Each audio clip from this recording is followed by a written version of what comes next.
ते कौन असो? का बरे तोला का मतलब है? हाँ मैं जान डरे तोला, अब मोर मारे बच के नहीं जा सकते हैं। जा रे बैगा जा, तोर सही कतको आइस मोर पारला नहीं पाई। ऐसे अब ले देख, आलू बड़ी चना तरी साग रांधे मुनगा जरे को चई के पान माँ गाँव के दहियान माँ छू छू छू छू छू छू।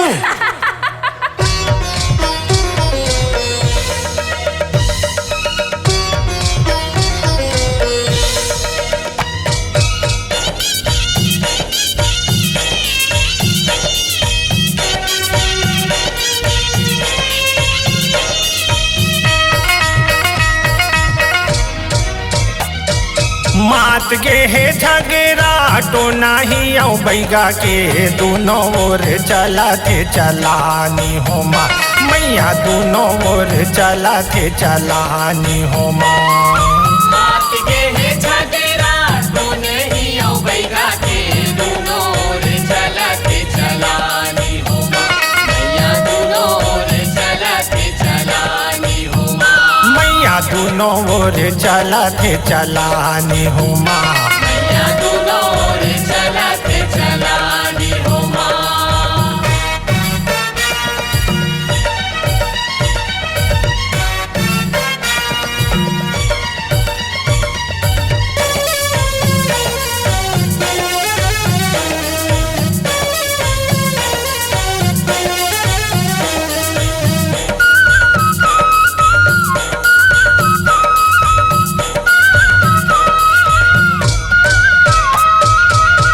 लैहा खार माँ नरवा के तीर गा, नरवा के तीर गाई नरवा के तीर गाई। आधा रात के तो नहीं झुपा तेरी ही से गा, झुपा तेरी हिस्सेदारी झुपा तेरी हिस्सेदारी। हम लैहा खार माँ नरवा के तीर गा, नरवा के तीर गाई नरवा के तीर गाई।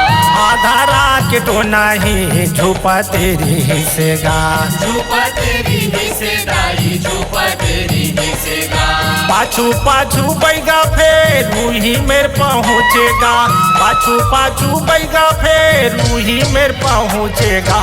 दोनों ओर चला थे चलानी हो माँ मैया, दोनों ओर चला थे चलानी हो माँ।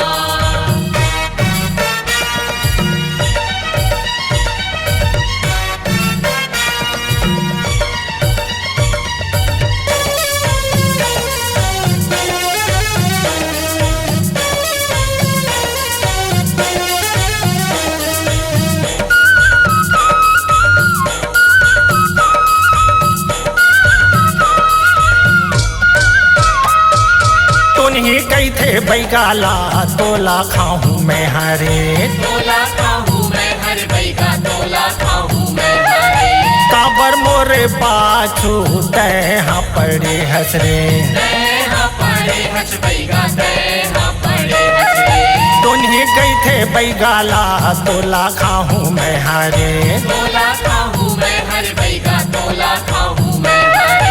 काबर मोर पाछू तैहा पड़े हसरे, तैहा पड़े हस बैगा तैहा पड़े हस रे। ढाई अक्षर ऊपर मंतर मोरे का रहावे रे, ढाई अक्षर ऊपर मंतर मोरे का रहावे रे। दोनों ओर चला थे चलानी हो माँ मैया, दोनों ओर चला थे चलानी हो माँ।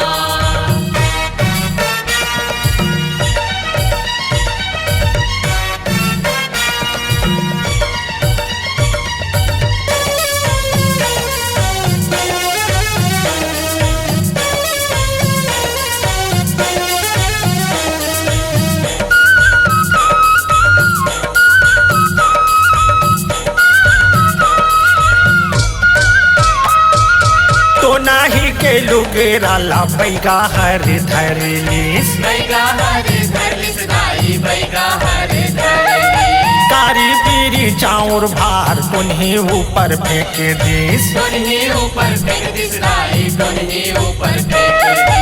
तो नाही के लुगराला बैगा हर धरलिस बैगा हर धरलिस दाई बैगा हर धरलिस कारी प्यूरी चाउर भार टोन्ही ऊपर फेंक दिस टोन्ही ऊपर फेंक दिस दाई टोन्ही ऊपर फेंक दिस टोन्ही कैथे बैगाला दे मोर लुगराला टोन्ही कैथे बैगाला दे मोर लुगराला नहीं करऊँ अब ये नदानी हो माँ मैया नहीं करऊँ अब ये नदानी हो माँ मात गे है झगड़ा तो नहीं औ बैगा के दोनों ओर चला थे चलानी हो माँ मैया दोनों ओर चला थे चलानी हो माँ मात गे है झगड़ा तो नहीं औ बैगा के दोनों ओर चला थे चलानी हो माँ मैया दोनों ओर चला थे चलानी हो माँ मैया दोनों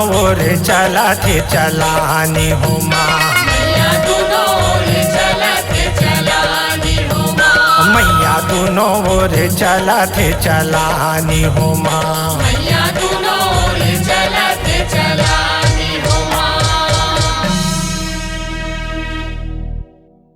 स्वरांजलि स्टूडियो नेमीचंद गली नंबर 2 गंजपारा रायपुर।